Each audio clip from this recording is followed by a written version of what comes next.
Hi mga kapuso, Amor La Rosa po ng GMA Integrated News Weather Center. Kahapon po ng hapon nakalabas na nga sa Philippine Area of Responsibility yung bagyong Jacinto. Pero habang patuloy po yan lumalayo dito sa atin, inahagi pa rin po ang ilang bahagi ng ating bansa nung trough o extension po nito. At bukod po dyan, patuloy rin po ang pag-ilan ng habagat at meron pong namataan na bagong low pressure area.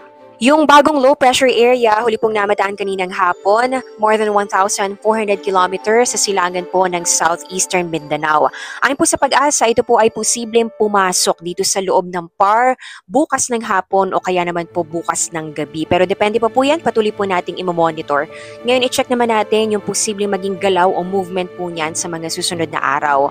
Pagpasok po niyan dito sa Philippine Area of Responsibility, unti-unti po yung aangat hanggang mapunta po dito sa may Northern Philippine Sea. Mababa po ang tsansa na ito ay maglandfall o tumama sa anumang bahagi po ng Pilipinas.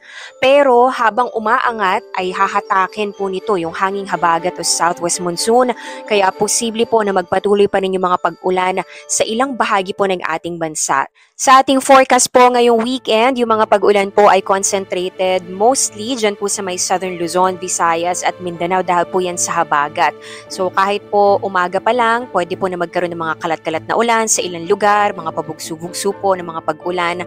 At sa natitirang bahagi naman po ng ating bansa na hindi po gaano apektado nitong habagat, maaari po na by morning hanggang tanghali maaliwalas po yung panahon, mainit, maalinsangan, pero bandang hapon tsaka po sa gabi, ayan na, lumalaki na po yung tsansa na makaranas po ng mga pag-ulan or thunderstorms. Kaya kung saan po ang lakad ninyo this weekend, huwag kalimutan magdala ng payong and mag-monitor ng advisories ng pag-asa.